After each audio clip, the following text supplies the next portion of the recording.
So today we're going to be talking about thought disorder and how you would approach thought disorder from a CBT framework. And this is a really important didactic for two reasons. One is because we never have time to get to this in the in-person workshop.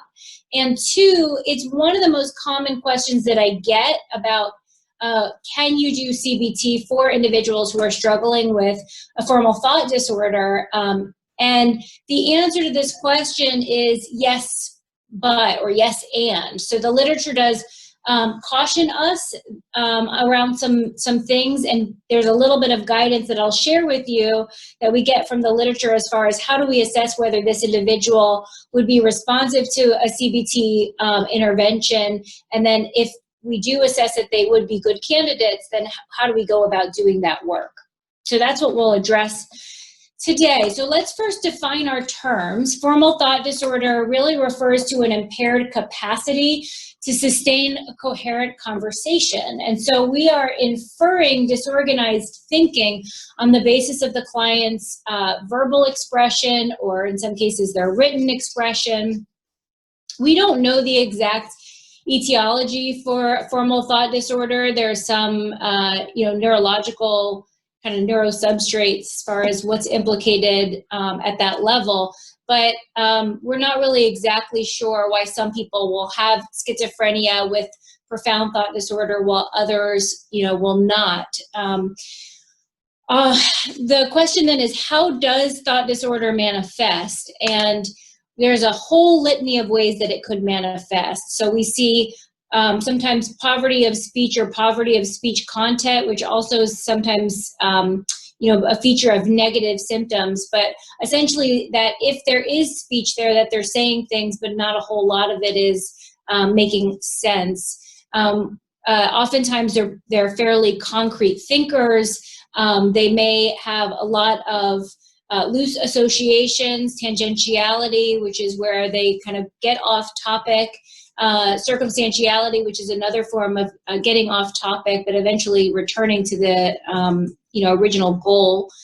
Incoherent speech, illogicality, so where they're kind of making some inferential logic mistakes. Clanging, in other words, their words are rhyming, so they'll make a sentence and most of the words will just rhyme with one another, so you can see it's not going to add up to a whole lot that's sensible. Neologisms or made-up word or word approximations or idiosyncratic use of speech. So all of these things are sort of characteristic of thought disorder. So the rationale for addressing CBTP or addressing thought disorder in CBTP is that, one, it's pretty challenging for anyone, clinicians included, to have a meaningful conversation with individuals that have profound thought disorder. And so these are the folks that on the CRD, the DOP, we'll talk about that in a minute, that they're really presenting as like a 4, where it's pretty severe, it's present and severe. It makes communication extremely challenging. But we know from some literature, and these references down at the bottom of this slide is what I'm talking about here. It's not a big evidence base. That disorganized thinking doesn't necessarily preclude the effectiveness of CBT. So there is some indication that CBT can be effective even in the presence of disorganized speech. And that thought disorder can improve with treatments. But we don't have a lot to go off of as to what do we do within a treatment course of CBT in order to effectively target thought disorder and the individual's other symptoms that are causing distress and impairment. So what's the cognitive model of thought disorder? First of all, the idea is that thought disorder is really a misnomer and that this is really a communication disorder. And remember, we're really looking at speech as a proxy for thought process. And what the cognitive model says is that it's an imperfect proxy. And so let's call it for what it is, which is that it's really challenged communication. And that challenged communication is made worse by emotional arousal, most notably anxiety, but also other types of emotional arousal that are associated with like a negative affect. And we know that anxiety makes other symptoms worse too, right? So other psychotic symptoms, depressive symptoms are made worse by anxiety. And then in addition, the symptoms of thought disorder are made worse over time as other people stop trying to understand them and then eventually stop engaging them. So essentially what happens is that the person might become anxious, and this is bore out by this model. The person might experience some emotional distress, in particular anxiety. They have difficulty communicating effectively, and that coupled with a negative self-appraisal leads them to feel another negative emotional reaction, either demoralization or affect. As a result, they then limit their communication. They have increased withdrawal, which provides fewer opportunities for them to practice communicating and results in an actual legitimate worsening of their communication. And that manifests as disorganized speech, and then you see that cycle continues. So that's the cognitive model. It should come as no surprise that there's a heavy emphasis on dysfunctional interpretations of the significance of the communication difficulties, in the same way that, I shared this model, this kind of analogous model of panic disorder, right? It is not the event of the panic attack itself that causes distress and impairment, or even that diagnosis of panic disorder, that it's really that negative appraisal of the significance of that event. And the same is true for thought disorder. So Palmier and Palmier-Claus, a few years back, with his colleagues, wrote this paper, Cognitive Behavioral Therapy for Thought Disorder in Psychosis. It is one of the few resources that we have that really provides good practical guidance as far as how we are using CBTP for thought disorder. We'll send this article out after the clinic today. And a lot of the guidance that I'll be taking you through for the rest of the didactic is based off that. So the first thing that they start off with is to be mindful of the need to assess thought disorder. And this should not come as any surprise. All of our evidence-based treatments highlight the need for continuous measurement-based care. And so we can actually do that in a broad way by just looking at the DOP at the disorganized speech item, which is our item 3. And we really want to kind of caution you that for somebody that is so thought disordered that their speech is, pretty unintelligible, that it's really going to be challenging to do this work, and they would not likely be responsive to CBTP. And so just, I'm not saying don't do it, but I am saying that do it with extreme caution. And maybe perhaps start with something like social skills training or kind of a little bit more basic interventions. There are other tools that you can use to get a more nuanced, sensitive assessment of thought disorders. And in the Palmier-Claus article, they recommend specific scales. So again, I'm going to refer you there. And then we need to do our cognitive behavioral assessment. This is really our formulation, right? So what are some of the key cognitions and behaviors that we are going to want to target to affect the thought disorder? So key questions to ask during the assessment, we've got on the left-hand side the area of assessment. So what were some of the initial recollections of when the thought disorder started to manifest? What kinds of things trigger or mediate the thought disorder? How are they? These are the key cognitions or the appraisals. How do they respond affectively? So do they feel demoralized? Do they feel more anxious? Do they feel hopeless? And then what kinds of safety behaviors are they engaging in? So that could be things like avoidance or doing things to control their speech. We really want to assess for all of these things to get a good conceptualization of what's happening. In terms of our general techniques for clarifying verbal communication, they fall into the categories of listen, watch for nonverbals, ask for clarification, and agree on meaning. And these directives really come from our Kingdon and Turkington manual. They don't talk a lot in that manual about addressing thought disorder. but they do share a little bit. So the listen portion serves two functions. One, it provides an assessment of the thought disorder symptoms. Two, it provides the opportunity for the client to naturally start to become less anxiously aroused. Over time, they're going to habituate just to talking to you, and we might see that the thought disorder starts to become reduced in the course of the session. And then actually we'll kind of hit a sweet spot in the middle of the session, and then cognitive fatigue will likely set in, and then you'll see the thought disorder be more pronounced toward the end of the session.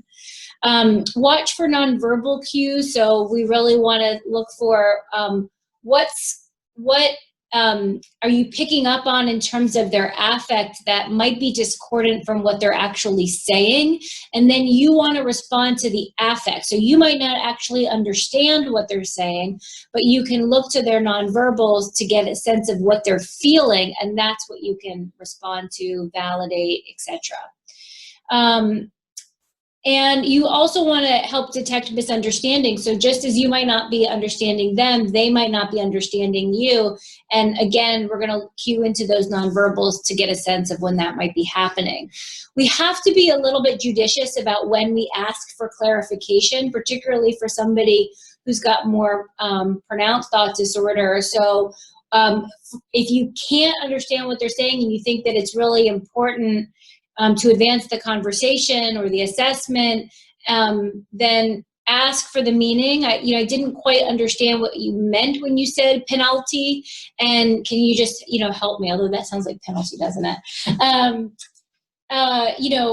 Or maybe they're using metaphors in a way that you're not, or axioms that you're not really kind of following. So make sure that you are asking for clarification, but that you're not asking for clarification too often and they're just feeling like you're not getting it or you're not able to connect. And then just gently provide an alternative word for that, or, oh, I call that X. And then agree on meaning. So oftentimes we encourage the use of Socratic questioning in CBT, but for somebody with thought disorder, we actually purposely use simple closed-ended questions, yes, no, I don't know, or forced choice questions. If the conversation is incomprehensible, then you want to pick up on themes, pain or fear, things that really seem to be important or are eliciting a big affective response. Session structure is so important, and you'll have to make certain accommodations to make this work for somebody with thought disorder. So you really want to make sure that you're attending first and foremost to the Therapeutic Alliance, because there's some evidence to suggest that formal thought disorder can interfere with the Therapeutic Alliance. So you're going to be doing a lot of engagement and rapport building, and the good news about that is when you use some of the gifts that we talked about in the training as an engagement strategy, it will also have the effect of bringing down some of the anxiety. So listening to music or playing Name That Tune, talking about something that's activating and engaging and enjoyable for the client will help bring that anxiety down. If it's possible, I encourage you to do shorter and more frequent sessions. So twice a week for 20 to 30 minutes instead of once a week for 45 or 50. Use a relaxation strategy that's helpful for them at the beginning of each session.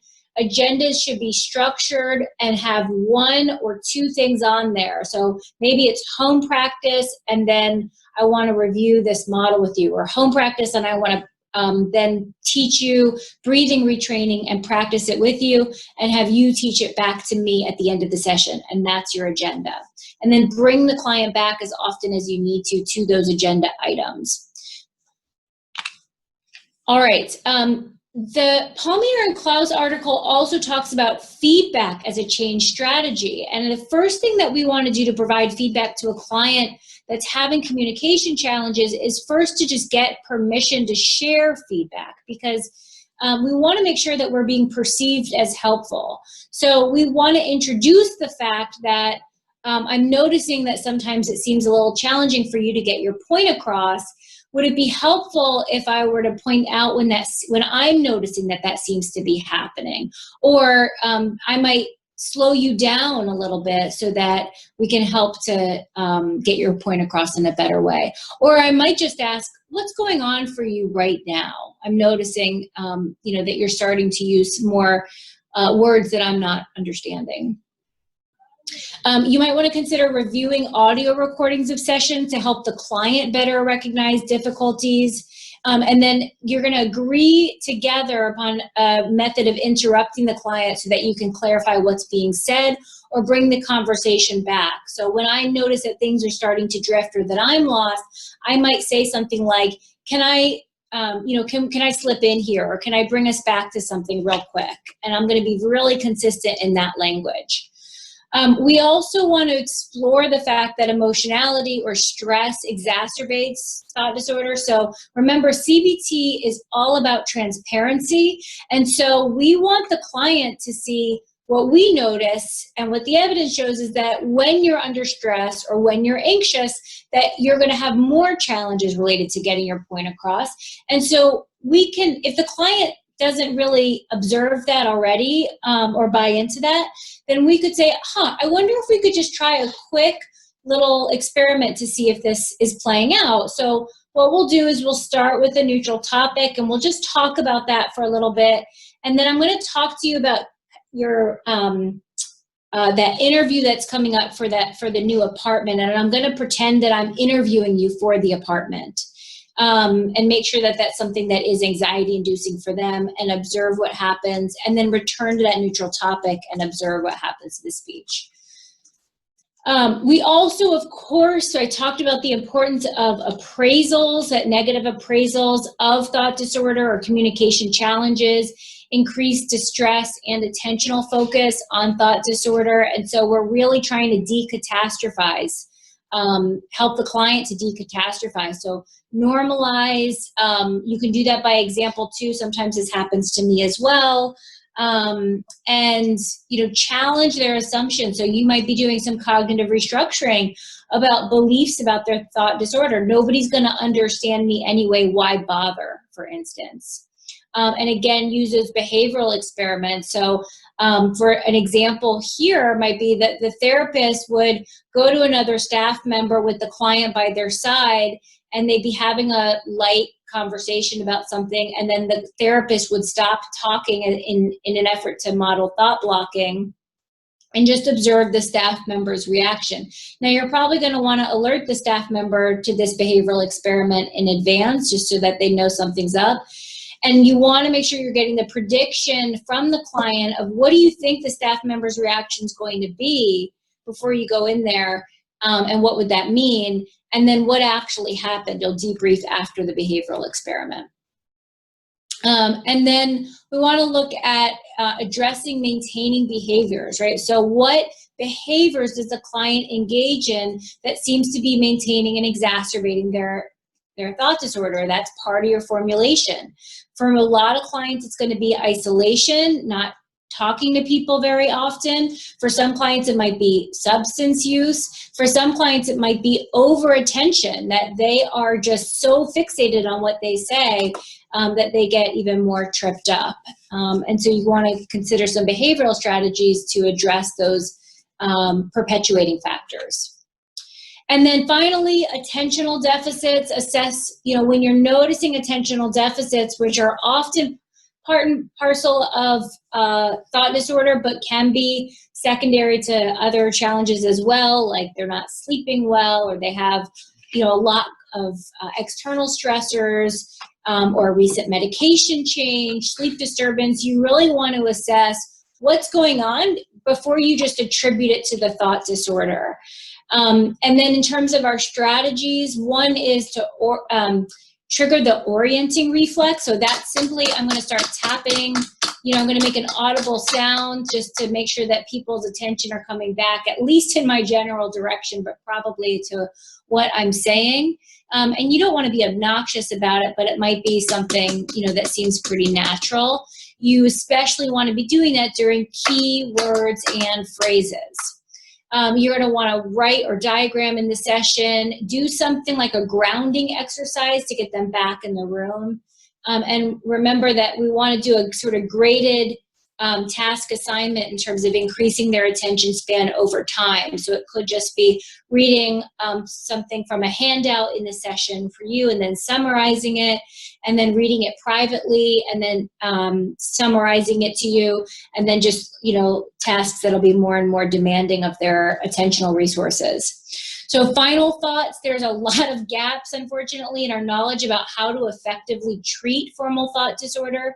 There's some evidence that CBTP can help, and we really want to, when we are addressing it, address the formal thought disorder prior to addressing other symptoms, as it will interfere with the client's ability to benefit from CBT for psychosis and mood symptoms.